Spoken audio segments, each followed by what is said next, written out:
ओम नमः शुद्धेभ्यः। ओम नमः शुद्धेभ्यः। ओम नमः शुद्धेभ्यः। अहिंसा परमो धर्म की। आचार्य गुरुवर श्री कुंद कुंद भगवान की। आचार्य गुरुवर श्री ज्ञान सागर मुनि महाराज की।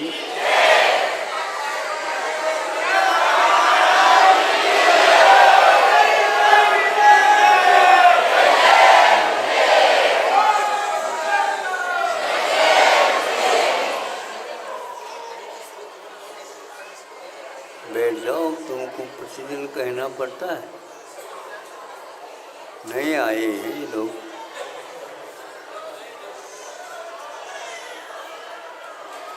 बैठ जाओ ना।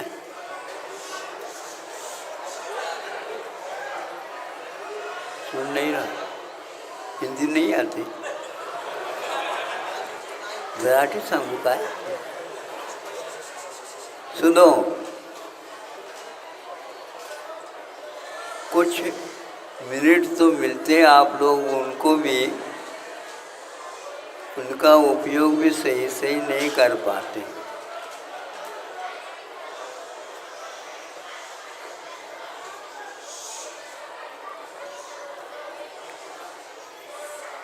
एक व्यक्ति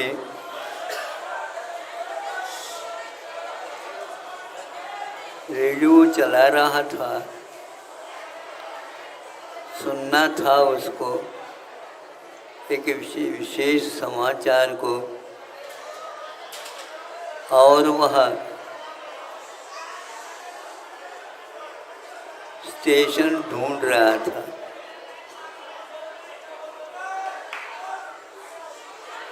फिर इसके उपरांत उसने चालू कर दिया तो वह स्टेशन कुछ बोल तो रहा था, किंतु उसके साथ दूसरा भी कोई सुनने को मिल रहा था। देखो, मध्याह्न में आप लोगों को स्थान मिलेगा। मध्याह्न में आप लोगों को स्थान मिलेगा। यहाँ पर जितने हैं उसी में आप कर लो।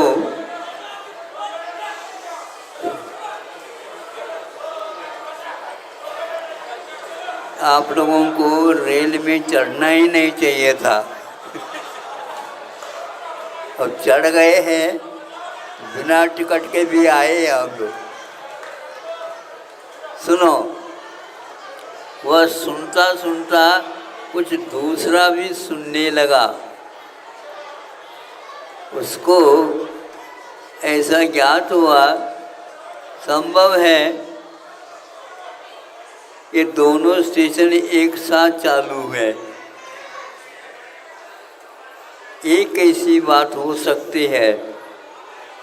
तो दूसरे उसके मित्र ने आकर के देखा, देखो जिस स्टेशन पर ये गीत लगता है आप जो सुनना चाहते हैं नहीं सुन पाओगे, क्योंकि वह भी वहीं पर पास है। लेकिन एक बाल का अंतर होने से विविध भारती से सिलोन का स्टेशन चालू हो गया।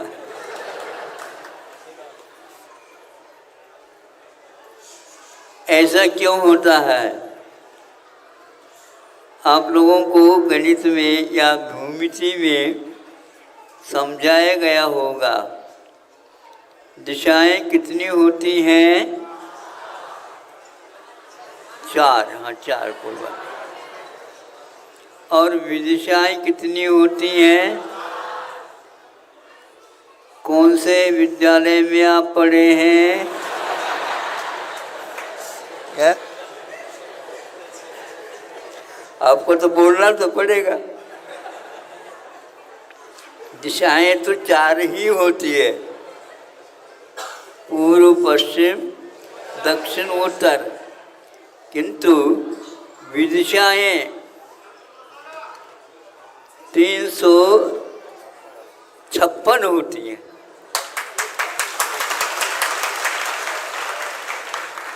समझ में आ गया? इसलिए हम कोई भी चीज़ समझना चाहते हैं उसको उस स्थान में समझें, उस काल में समझें, उस हेतु से समझें और दूसरे को समझाना बंद कर दें। तब कहीं जाकर के हम इष्ट दिशा में पहुंच सकते हैं। 356 क्यों, यह विचार तो आप करिए। पूर्व तो पूर्व में ही होगी, किंतु पूर्व से एक बालमानकन का भी अंतर आएगा, वो विदिशा के कोटि में चला जाएगा। उसको हम दिशा नहीं कह सकते, उसको हम विदिशा कहेंगे। आप लोग आए हैं, कहाँ से आए ये पता नहीं, जाना है ये पता है, लेकिन कहाँ जाना ये पता नहीं। और आप बिना पता की यात्रा करते हो। हाँ, घर वाले यदि फोन कर दे तो कैसे बताओगे आप? सोचो, विचार करो, कौन सी गति से आप आए हैं ये ज्ञात नहीं, कौन से गति में जाएंगे ये ज्ञात नहीं है। तो क्या सुन रहे हो, क्या देख रहे हो? आप पागल तो नहीं है?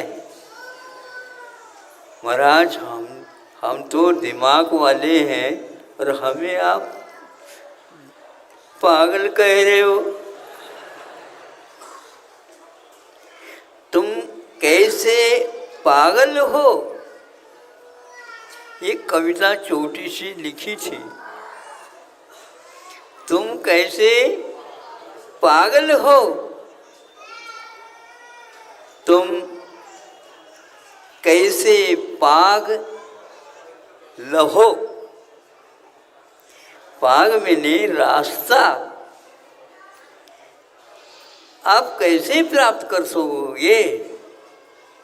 क्योंकि आप सही दिशा में नहीं जा रहे हो।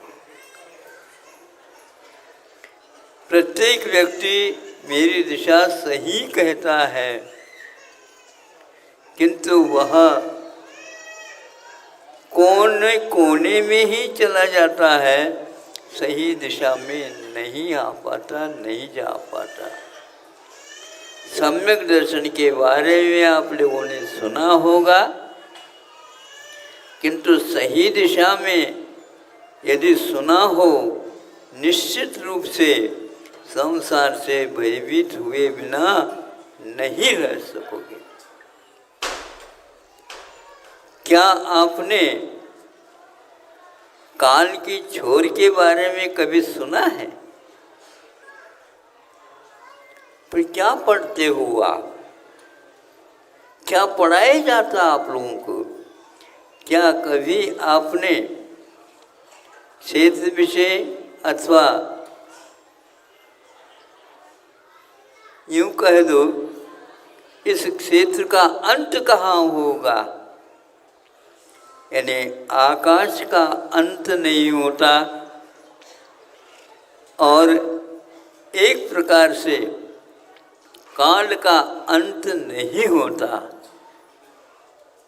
प्रति समय काल के निमित्त से आप चल रहे हैं, किंतु आप गंतव्य तक अभी तक नहीं पहुंच पाए। गंतव्य तक यदि नहीं पहुंच पाए तो आगे क्या ठिकाना है आप लोगों का? आप किसी को मित्र बनाना चाहो, आपसे भी ज़्यादा वो बड़ा पागल है। दूसरे को और चाहो, उससे भी और पागल मिलेंगे। आपकी दृष्टि कैसे समीचीन बनेगी? मैं पागल नहीं हूँ। काल की छोर या जिसने नहीं देखी, क्षेत्र की छोर जिसने नहीं देखी, देखने का प्रयास करो तो आप अपनी आप ही आंखें बंद कर दोगे। ये क्या है? बीज अंकुर की हमने एक दृष्टि आपको दी थी कि आज नए नए व्यक्ति आए हैं तो हम पूछ और सकते हैं। जिन्होंने सुन लिया उनको भी याद है क्या नहीं, ये पूछ सकते हैं। बताओ, बीज पहले है क्या वृक्ष पहले है? हैं? सोच करके उत्तर देना।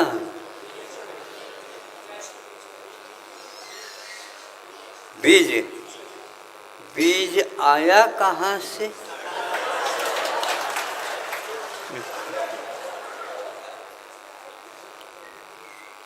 छोटा सा तो हमने प्रश्न आपके सामने रखा है।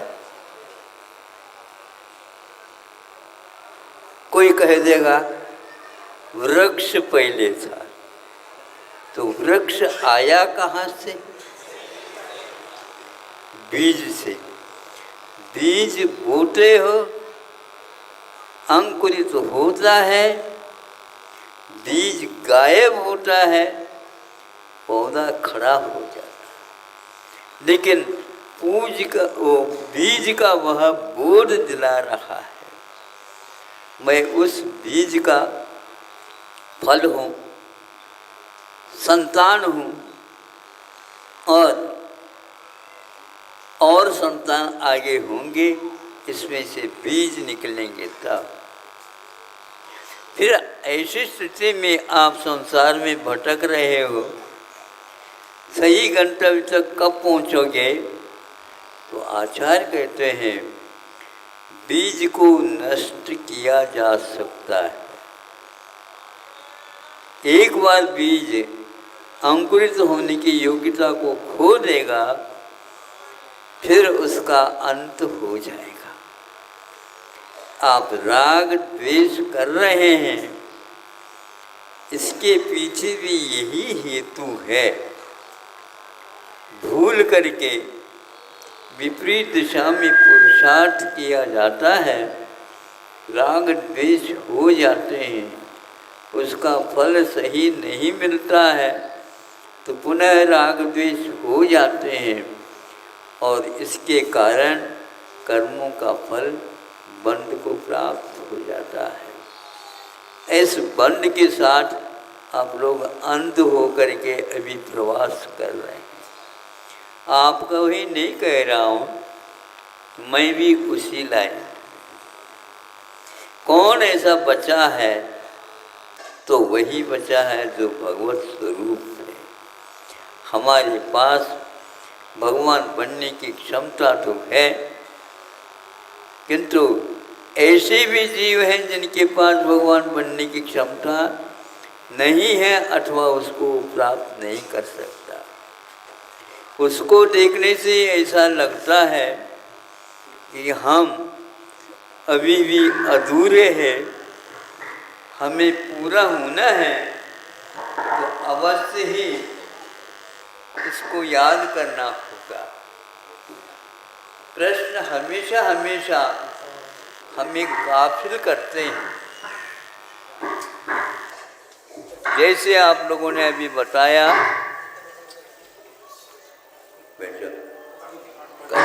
करना तो आता नहीं आप लोगों को,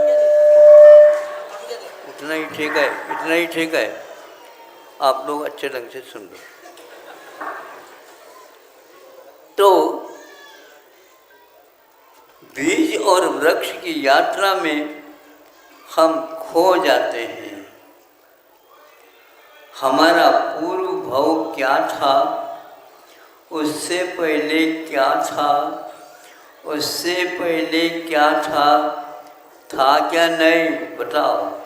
दादाजी है तो परदादाजी भी है, परदादाजी भी है तो सरदादा भी है। ये यात्रा दादाजी की बहुत बहुत दिन से चल रही है। हम उसी लाइन में हम भी आ गए। अंत नहीं। इसी को मैं कह रहा था, इससे पहले आप कौन थे? यह उत्तर तो आपको सही नहीं मिलेगा। इसलिए नहीं मिलेगा, अक्षय अनंत जो ज्ञान के भंडार है, उनके माध्यम से यह सब उत्तर मिल सकते। वो कैसे बने, इसकी खोज तो आप कर सकते हो, किंतु उससे पहले वो भी कौन थे, वो स्वयं बता नहीं सकते। भगवान तो सब जानते हैं महाराज, भगवान सब जानते हैं, किंतु अंतिम कौन सी पर्याप्त थी, उसका भी कोई अंत नहीं है। ऐसा यह अनंत का मामला है। वो भी यही कहते हैं, उससे पहले भी अनंत थे। अनंत का अर्थ अंत जिसका नहीं होता है। इससे एक शांति मिलती है कि हमारा कभी भी अंत नहीं हो सकता।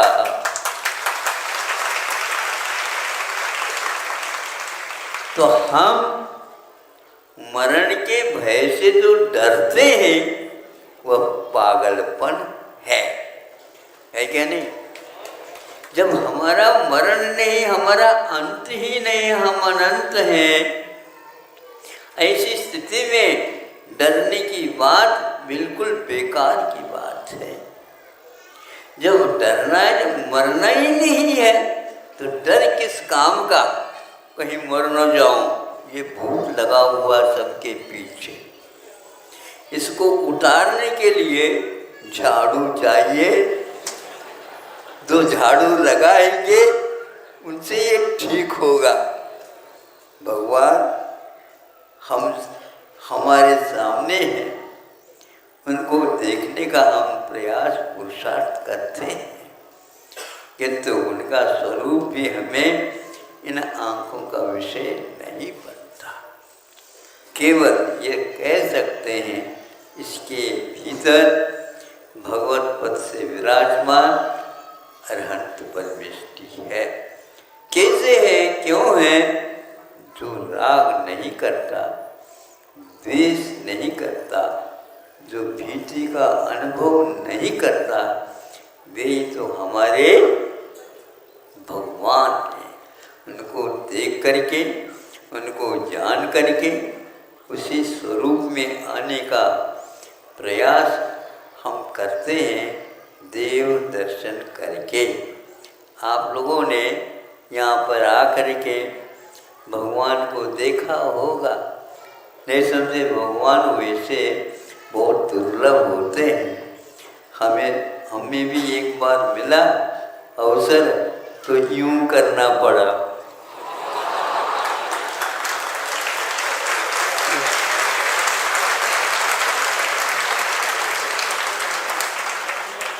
तब लगा वस्तुतः भगवान बहुत ही दुर्लभ है। ऐसे क्यों किया? दुर्लभ वस्तु तो ऐसे ही होती है, नहीं तो आप बाजार बना दोगे। बाजार में तो साग सब्जी खरीदते हो, भगवान को खरीद नहीं सकते हो। वहाँ पर खड़े हो जाओ लाइन पर, तो भगवान मिलेंगे। कब मिलेंगे? लाइन पर रहोगे तो मिलेंगे, नहीं है तो नहीं मिलेंगे। यही इसी क्षेत्र का मात्र अतिशय है। और कहीं भी जाओ ऐसे लाइन लगती ही नहीं, किंतु यहाँ पर लाइन में रहने के उपरांत भी हम थकते नहीं। अब हो जाएगा, अब हो जाएगा, अब हो जाएगा। वहाँ पर घूस देने का प्रयास न करें, क्योंकि वहाँ पर कभी घूस मिलती भी नहीं और दे भी नहीं जाती है। क्योंकि ये भूख भी लगना और भीख भी मांगना, ये तो सब हम लोगों की बात है। वस्तुतः भगवान शांति के साथ बैठते हैं। हमेशा हमेशा हमारे भगवान किसी आसन पर बैठते नहीं। इसका दृश्य यदि हम देख सकते हैं तो अच्छे क्षेत्र सिरपुर में ही देख सकते हैं।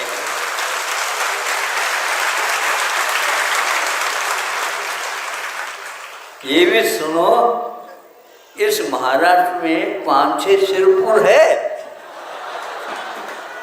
तो वो जो कोई टिकट खरीदने वाला होता है वह दुनिया के पास या और कहीं किसी के पास, और उनके पास कौन सा गांव है? मालेगांव। मालेगांव में 5-6 हैं बताते हैं। ऐसा ये महाराष्ट्र है, हमें भी बहुत दुर्लभता से मिली है। हमने तो वंदना की है, अब आप लोग भी अच्छे ढंग से वंदना कर लो। जहाँ से आए हो उनको कह दो अद्भुत है, दुर्लभ है। ऐसे ही अंतरिक्ष पार्श्वनाथ भगवान का दर्शन है। आयुषा परमो